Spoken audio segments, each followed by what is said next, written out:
कृष्णदास जी अधिकारी थे श्रीनाथ जी के मंदिर में। तो एक बार वयोवृद्ध तो हो ही गए थे, आयु उनकी हो गई थी। कुआं का जल लेकर के जाते, उसी से जलपान कर, सब लोग इधर देखो, यहां देखो, कथा सुनो ध्यान से। कुआं का जल लेकर के जाते थे सेवा के लिए, अपने स्नान आदि सबके लिए। तो एक बार भोर में गए, कुआं से जैसे जल लेने लगे तो पांव फिसल गए और श्री कृष्णदास जी कुआं में गिर गए। और गिरे तो गिरे, प्राण चले गए, कृष्णदास जी के प्राण चले गए। अब भैया अकाल मृत्यु तो कभी भी है सके, कोई की भी है सके, कभी भी है सके। लेकिन ब्रजमंडल में उस काल में दो संशय प्रकट हो गए। पहला संशय तो ये कि एक कृष्ण भक्त की अकाल मृत्यु कैसे हो सकती है। इतना भगवत भजन करने वाले, इतने सुंदर सुंदर पदों से ठाकुर जी को रिझाने वाले, इतने सुंदर भावों से ठाकुर जी का मुखोल्लास करने वाले, उनकी अधोगति, उनकी अकाल मृत्यु। और फिर एक बात बड़ी प्रचलित है भैया हमारे यहां कि अच्छी बात बहुत जल्दी फैलती नहीं है, लेकिन वहम वाली बातें आग की तरह फैल जाती हैं। किसी ब्रजवासी, भोरे भारे ब्रजवासी ग्वारिया ने यह बात फैला दी, बोले कृष्णदास जी तो भूत बन गए। 3 दिन हो गए थे कृष्णदास जी को गए, 3 दिन बाद एक ग्वारिया कोई जा रहे हो तो उसी कुआं के बगल से जा रहा था जहां कृष्णदास जी के प्राण गए। तो जोर की हवा को झोंका आयो तो पेड़ हिल गयो। तो वहां ने दौड़ करके पूरे गांव में हल्ला कर दिया, बोले कृष्णदास जी तो भूत बन गए, मैंने देखे अपनी आंखन थे। बोले कैसे? बोले पेड़ के समान विशाल, ये बड़ी बड़ी आंख और यूं हाथ करके मेरी ओर दौड़ रहे। अब इस भाव का दुष्प्रचार पूरे ब्रज में हो गया कि श्रीनाथ जी के परम सेवाधिकारी श्री कृष्णदास जी प्रेत बन गए। तो दो भाव, पहला भाव तो ठाकुर जी को भजवे वारो, उसकी अधोगति कैसे हो गई, और दूसरी भाव उनकी अकाल मृत्यु कैसे हो गई। गिरिराज जी में ऐसे सब अपयश कहने लगे, सब जगह लोग बात कहने लगे भैया भजन वजन में कोई सार नहीं है, नाम जप में कोई सार नहीं है, इतनो भजन करे वारो कृष्णदास भी भूत बन गए हो। अब ये बात होते होते होते होते वृंदावन निधिवन में पहुंची। और निधिवन में जैसे ही स्वामी जी महाराज ने इस भाव को सुना तो स्वामी श्री हरदास जी महाराज बोले, हम स्पष्ट रूप से इस बात को प्रमाणित करते हुए कह रहे हैं भैया, जाने एक बार भी अपने माथे पर उर्दपुंड लगायो होगो, जाने एक बार भी अपनी जिह्वाते कृष्ण नाम गायो होगो, जाने अपने गले में कंठी माला धारण करी होगी, जो एक बार भी या ब्रज की रज में लौट गए होगो, या तो जन्म लियो भयो या फिर या ब्रज की रज में प्राण त्यागे होंगे, उसकी अधोगति नहीं हो सकती। हितरवंश महाप्रभु निधिवन में आए, हरिराम व्यास जी निधिवन में आए, रूप सनातन गोस्वामी, गोपाल भट्ट, उस समय के तत्कालीन सब आचार्य निधिवन में आ गए और सबकी एक मीटिंग हुई, गोष्ठी हुई। हितरवंश महाप्रभु बोले, स्वामी जी पूरे ब्रजमंडल में भजन के प्रति अविश्वास हो रहा है और सब प्रमाण कहते हैं कि भैया आप लोग प्रवचन करते हो, कहते हो राधा राधा जपो, स्वामी जी को नाम जपो, कृष्ण नाम जपो, महामंत्र जपो, कृष्णदास की तो अधोगति है कि भूत बन गए हो। अच्छा, एक ग्वारिया ने कही कि मैंने वहां कुआं के पास भूत देखो कृष्णदास जी को, और वहां के बाद में सोन ने और देख लियो। ये तो हो गई, ये संसार को नियम है। बाकी के और अरे हमनू देखो, अरे तेने तो देखो, मुझे तो आवाज भी आई, कुआं में तो आवाज आ रही कृष्णदास जी की। झूठी झूठी बात, ये तो लोगों का स्वरूप है।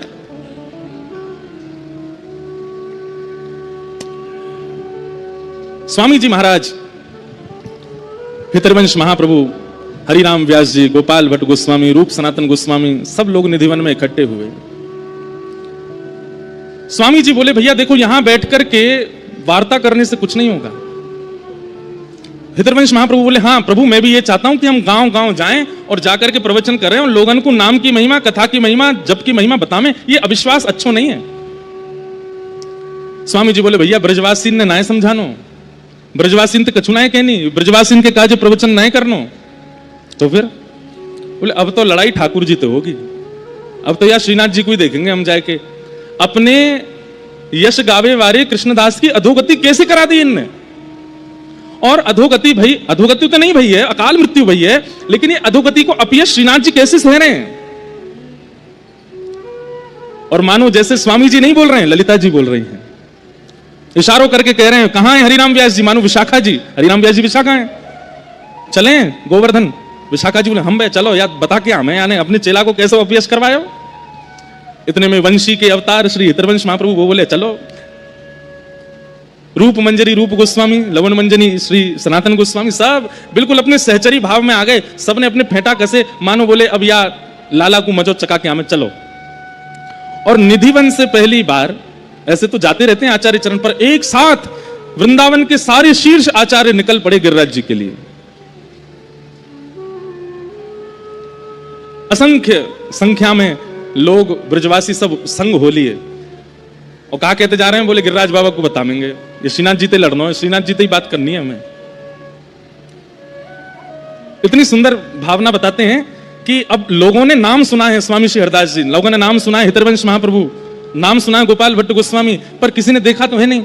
अब वृंदावन से गिरिराज जी तक जितने गांव पड़े, सब गांवन में लोग पुष्प आदि सब तैयार करके ब्रजवासी भोले भारे सब खड़े हैं, स्वागत करेंगे, आचार्य चरण आ रहे हैं, पर जाने ना है। तो कई बार आचार्य चरण पीछे आते हैं, सेवक जन पहले आ जाते हैं। तो सेवक जनन की माल्यार्पण है गए, उन्हीं की आरती है रही है, उन्हीं के चरण धुल गए, ये है स्वामी हरदास जी हैं, ये हरिराम व्यास जी ने देख लिया। हरिराम व्यास जी बोले, भैया ये ब्रजवासी बड़े भोरे हैं, बताओ सेवकन को ये आचार्य समझ के पूजा कर रहे हैं। तो हरिराम व्यास जी सबसे आगे आगे चलें और गांव में पहले ही पहुंच जाएं, और पहुंच के कहें, भैया देखो पतरे से होंगे, गुदरी होगी, करुआ होगा हाथ में, और यहाँ नाक से ऐसो तिलक लगा रखो, वो स्वामी हरदास जी हैं। सिर पे पीली पाग पहन रखी होगी, बड़े सुंदर कटाक्ष नेत्र होंगे, लाल उर्दपुंड लगाए होगो, बीच में रज को एक टीका होगो, वो श्री हितरवंश महाप्रभु हैं। थोड़े श्याम गौर वर्ण के से होंगे, गौड़िया वैष्णव तिलक होगो, एक शिखा रखी होगी, बस एक अचलासो पहनो होगो, अद्भुत उनकी छटा होगी, गोपाल भट्ट गोस्वामी हैं। तो हरिराम व्यास जी पहले ही पहले जाके सब गांव के लोगों को सचेत कर रहे हैं, कौन स्वामी जी हैं, कौन हितरवंश महाप्रभु हैं, इनको ऐसा सम्मान करो, इनको ऐसा करो।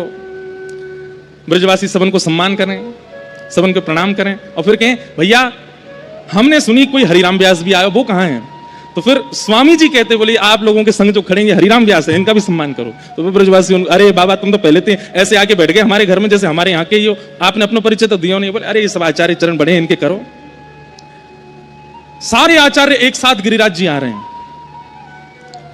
मंगला का समय, गोसाई श्री विठलनाथ जी गिरिराज जी की तलेटी में श्रीनाथ जी को श्रृंगार कर रहे हैं।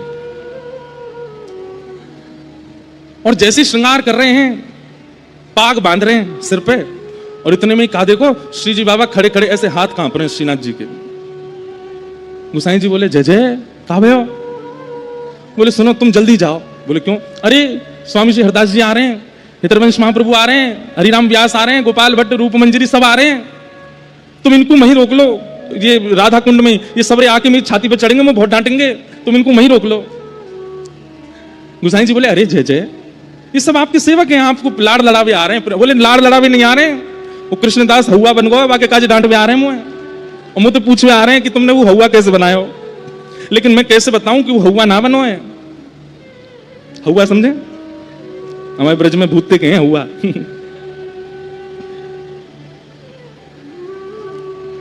गोसाई जी बोले, अरे आप काय को घबरा रहे हो? जगत नियंता जगदाधार परमेश्वर ईश्वर साक्षात त्रिलोकीनाथ, आपको कोई तो डरने की जरूरत है। अरे स्वामी हरदास जी आमे तो डरू नहीं, हितरवंश महाप्रभु आमे तो डरू नहीं, पर ये यहाँ आती सबरी सखी बन जाएंगे, वो ललिता बन जाएगी, विशाखा थे तुम्हें बहुत भय लगे, वो तो टेढ़ी टेढ़ी बात करे मोते। कैसे ठाकुर जी बात कर रहे हैं? गोसाई जी से कह रहे हैं सब सखी आ रही है, मुझको बहुत डांटेंगे, इनको रोको। अच्छा जय जय ने श्रृंगार तो पूरा कर दूं। बोले मैं खुद कर लूंगा, तुम जाओ, मैं अपने आप ही धारण कर लूंगा, लाओ मेरी जामा दे दो, पीतांबरी दे दो, मैं खुद ही पहन लूंगा। जो श्रीनाथ जी, इन्हीं के गोसाई जी के चरित्र में आता है कि गोसाई जी एक दिन दूध को भोग लगा रहे, तो पर्दा करते ही ठाकुर जी श्रीनाथ जी उतर के आवे, गोसाई जी गोद में बैठ जाएं, और गोद में बैठ के ऐसे बैठ जाएं, बोले अब पिवाओ। तो गोसाई जी ऐसे कटोरी में दूध लेके नेकवा को ठंडो करके जय जय लो पियो। ठाकुर जी या में तो बहुत मीठो है। अरे जय जय इतना ही मीठो पियो आप ना, आज ज्यादा मीठो है ना, कम करके लाओ। गोसाई जी फिर से गए, दूध बना के लाए, वहां मैंने एक मीठो कम डालो, फिर से आए, पर्दा कियो, ठाकुर जी बैठ गए गोद में, अब पियो। अब तो यहाँ में मीठो कम है, ने बढ़ा के लाओ। गोसाई जी बोले इनके ऊधमन पे कैसे बचूं मैं? तो गोसाई जी अब के फीको दूध ले आए, और साथ में खांड अलग से ले आए, और एक चम्मच ले आए, और ला के सामने धर दी। ठाकुर जी गोद में बैठा के बोले ये रही मिश्री, जेरो दूध, खुद मिलाओ पी लो। ठाकुर जी बोले मैं तो लाला हूं, तुम्हारो मुंह पे का मिश्री मिला भी आवे, मुंह पे ना आवे, तुम ही मिलाओ, तुम ही पिलाओ, तुम ही धराओ। ठाकुर जी ने आज तक श्रीनाथ जी ने गोसाई जी के अलावा अपने आप कछु कियो ही नहीं, लेकिन आज कह रहे हैं मैं खुद जामा पहन लूंगा, खुद पीतांबरी पहन लूंगा। तुम जाके उनको रोको, सबन को राधा कुंड ते आगे मतान दियो। यहां षड गोस्वामियों में से एक श्री रघुनाथ गोस्वामी जी विराजते थे राधा कुंड में। अच्छा, रघुनाथ गोस्वामी जी का स्वामी जी से बहुत प्रेम था, स्वामी श्री हरदास जी से, वहां गोसाई विठलनाथ जी से उनका बड़ा स्नेह था। भैया ये संप्रदायवाद तो आजकल है, पहले के आचार्य तो सब संग रहे, खूब आनंद कियो। एक ऐसी लीला आवे कि रघुनाथ दास जी जो थे ये अन्न नहीं पाते थे। एक बार इनको पेट खराब है गयो, तो गोसाई विठलनाथ जी आए, बोले कावे हो रघुनाथ, रघु रघु कहते, रघु कावे हो, अरे कचुना पेट ने गड़बड़ है गयो। वैद्य बुलाए, वैद्य ने आकर के नब्ज देखी, बोले इनके पेट में अपच हो गई है। तो वैद्य को बाहर भेज के गोसाई जी बोले, अरे तू तो अन्न खावे ना है, फिर अपच कैसे हैगी तेरे? ऐसा को लगे कि भीतर बैठ के खूब चकाचक माल छानता दिखे, बाहर आके यूं कह दे कि मैं तो कछु ना खाऊं। रघुनाथ जी के नेत्र में सजल हो गए। रघुनाथ गोस्वामी बोले, अरे मैं पाऊं तो कछु भी ना हूं, मैं तो केवल जल पे ही रहूं, पेय पदार्थ ही पान करूं, परंतु ये प्रिया प्रियतम दोनों मानसी में 56 भोग लगा में, वहां जबरदस्ती मुझको लड्डू पवा में, मुझको मठरी पवा में, मुझको कचौड़ी खवा दें, वहां से मेरी अपच है गई। सोचो, वो प्रत्यक्ष रूप में नहीं पाते हैं, मानसी में ठाकुर जी पवाते हैं उनको, और उससे अपच प्रत्यक्ष में होती है उनको। तो रघुनाथ जी, स्वामी जी से इनका बहुत प्रेम था और सब आचार्यों का प्रेम था। तो सब लोग राधा कुंड में रुक गए। रघुनाथ पाद गोस्वामी जी ने सबको विराजमान किया, सबकी उत्तम व्यवस्था की। गोसाई श्री विठलनाथ जी 56 भोग लेकर के, खूब सारी मालाएं लेकर के जतिपुरा से पहुंचे राधा कुंड। राधा कुंड में जमात लगी है, ब्रजवासी और ब्रजवासियों के संग में सब आचार्य आए वृंदावन से। गोसाई जी ने जाकर के सबको प्रणाम की, जय हो जय हो, आज सब वृंदावन के आचार्य पधारे, सबको प्रणाम करूं। एक माला स्वामी जी को पहनाई, हितरवंश महाप्रभु को पहनाई, सबके चरणन में वंदन किया और सबको बीड़ा प्रसादी दही 56 भोग दिए। हितरवंश महाप्रभु बोले, आपने इतना श्रम क्यों किया? राधा कुंड ते जतिपुरा आनी और दूर तो है ना, हम आ ही रहे वहां पे, आप क्यों आ गए? स्वामी जी बोले, अरे सुनिए महाप्रभु जी, आए तो आए, पीतांबरी पूरी पहना के और ना आए, अधूरी में ही छोड़े आए लाला। ये सुनकर के गोसाई जी बोले, जय जय, आपको सब पता है। बोले, आज छोड़ेंगे ना तुम्हारे लाला है, वक्त जाके कह दो कितनों बचले, आज बच्चे को नहीं। गोसाई जी बोले, जय जय, छोटे लाल जी हैं, सुबह कांप रहे थे, आप लोग आ रहे, वो लाड़ प्यार के लाला हैं, ऐसे कछु मत कहो। वो कछु ना कहेंगे, बस न कान पकड़ेंगे, ना ना ऐसे मत करियो, न प्रेम पे चर्चा करियो। सब आचार्य चरण बोले, देखो कैसे ठाकुर जी, कहीं मेरी डांट नहीं पड़ जाए तो पहले ही भेज दिए कि वहीं जाके समझा दूं उन्हें। स्वामी जी बोले, चलो। और सब आचार्य चरण गिरिराज जी की तलेटी में भ्रमण करते करते आने और पहुंचे। और जैसे ही श्रीनाथ जी के सन्मुख पहुंचे हैं, श्री जी बाबा खड़े हैं नीचे नेत्र करके, सामने स्वामी श्री हरदास जी महाराज, हितरवंश महाप्रभु, गोपाल भट्ट गोस्वामी, रूप सनातन को सब खड़े। सबके मानो जैसे चित्त में, क्योंकि श्रीनाथ जी का एक नाम और है, क्या? निकुंज नायक, इनका नाम है निकुंज नायक। एक भाव यह भी है कि श्रीनाथ जी के पीछे जो गिरिशिला है, वहां निकुंज वहीं से प्रारंभ होता है। ठाकुर जी वहीं द्वार पे ही खड़े हैं, और द्वार पे मानो ऊपर भुजा और नीचे से ऐसे करके पूरे निकुंज को घेर के खड़े हैं। बोले, पहले मेरे चरणन में प्रणाम कर, मैं देखूंगा, अनुकूल लगेगा तो भीतर जावेगो, नहीं तो यहीं से वापस लौट जा। निकुंज नायक ठाकुर जी ऐसे खड़े। हरिराम व्यास जी बोले, स्वामी जी देखियो, ऊपर को देखो नहीं रहे हो, नीचे देख रहे हो। स्वामी जी बोले, तो कावे हम नीचे बैठ जाएंगे। स्वामी जी नीचे बैठ गए, और नीचे बैठ के सब ऐसे देखें, श्री जी बाबा के नीचे नेत्रन में निहारे। बोले, कैसे नजर मिले? आज प्रत्यक्ष दिख रहे हैं कि ठाकुर जी कभी इधर नेत्र करें, कभी इधर नेत्र करें, मिला नहीं रहे नेत्र। लेकिन स्वामी जी की भाव समाधि लग गई, मानसी में प्रवेश कर गए ठाकुर जी के साथ। और श्री ललिता जी का रूप धारण करके जैसे ही निकुंज में प्रवेश किया, प्रवेश करके ठाकुर जी के पास गए हैं। ठाकुर जी बोले, हे ललिते, आप तो जाने या ब्रजरज की ऐसी महिमा है, ये एक बार कोई के माथे पे लग जाए, बाकी कभी अधोगति ना हो सके। अरे ये भोरे भारे ब्रजवासी हैं, कोई ने सहज में ही कह दिया कि कृष्णदास भूत बन गए हो। वास्तव में कृष्णदास भूत नहीं बनो है। अरे कृष्णदास तो अपनी लीला पूरी करके मेरे ग्वाल समाज में आ गए हो, वो तो मेरे संग गैया चरावे रोज जावे। पर इन ब्रजवासी को कैसे समझाऊं? भोरे भारे ब्रजवासी ने सब ऐसी बात फैला दी है। हे ललिते, मैं ऐसा थोड़ी कर सकूं। स्वामी जी को सब स्पष्ट कर दिया ठाकुर जी ने। थोड़ी देर में सब देखते हैं, सब शांत बैठे, क्योंकि स्वामी जी के नेत्रों से अविरल अश्रुधार गिर रही है। मानसी में स्वामी जी प्रवेश कर गए। थोड़ी देर में स्वामी जी के नेत्र खुले और स्वामी जी बोले, भैया कृष्णदास अधिकारी भूत नहीं बने हैं, प्रेत नहीं बने, ठाकुर जी ने आज्ञा करके मुझको बताइए कि वो प्रेत नहीं बने। गुसाई जी बोले जय जय, वो बात तो हम भी जाने, लेकिन या को प्रमाणित कैसे करें, ये ब्रजवासी कैसे मानेंगे। इतने में ही एक ब्रजवासी ग्वारिया दौड़ो दौड़ो आयो। सब लोग इधर देखो भैया, मां कछू है रो, अच्छा पानी बट रो है, मतलब निर्जला है भैया, आज कम से कम कथा में तो प्यास ही रह लो। क्या बता रहा था मैं, हाँ, इतने में एक ब्रजवासी आयो, और ब्रजवासी दौड़ो दौड़ो आयो और आकर के बोलो गुसाई जी मेरी बात सुनो। बोले कहा भयो। अरे मैं भोर में गैया चरावे गयो, और गैया चरावे जब गयो तो वहां मैंने असंख्य गैया देखी, और उन असंख्य गैयान के बीच में मैंने कृष्णदास जी देखे। तो बोले तू कहा कहना चाहे वो भूत हैं। बोले ना, वही बात बता रहा हूं, मैंने कृष्णदास जी जब देखे तो मैं तो उनको देख के माथे भाजन लगो, लेकिन कृष्णदास जी मेरे सामने आकर के बोले भैया भाजे मत, मैं तो को बताने आया हूं। बोले कहा। बोले संसार के लोगों को जाके सबंत कह दे अपयश नहीं फैला, मैं भूत ना हूं, अभी मैं तो ठाकुर जी के नित्य निकुंज में गौ सेवा की सेवा ठाकुर जी ने, इनकी गैया चरावे जा रहा हूं। और बाबा मैंने एक चीज और देखी। बोले कहा। बोले जब कृष्णदास जी के प्राण छूटे तब वो वयोवृद्ध है, लेकिन आज जो मुझको कृष्णदास जी मिले वो तो बिल्कुल युवा स्वरूप में, ऐसी सुंदर पाग बंदी, ऐसे सुंदर उनके गाल गोल मटोल चमक रहे। लेकिन सारी बात घूम करके यहीं आ जाए कि ब्रजवासियों को क्या प्रमाण देंगे हम। तब वो ब्रजवासी बोलो नहीं कृष्णदास जी से मैंने ये बात कही कि मैं ब्रजवासियों को कैसे बताऊं कि आप प्रेत नहीं हो। तो बोले भैया या कोई एक ही प्रमाण है, गुसाई जी को पता है मेरो आसन कहां रखो है।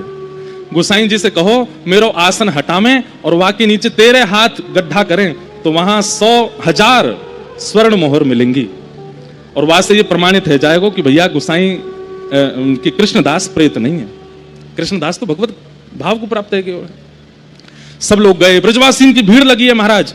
तो जहां कृष्णदास जी को आसन हटो, वो आसन हटा के भीतर गड्ढा करके देखो तो 1000 स्वर्ण की मोहर प्राप्त भई।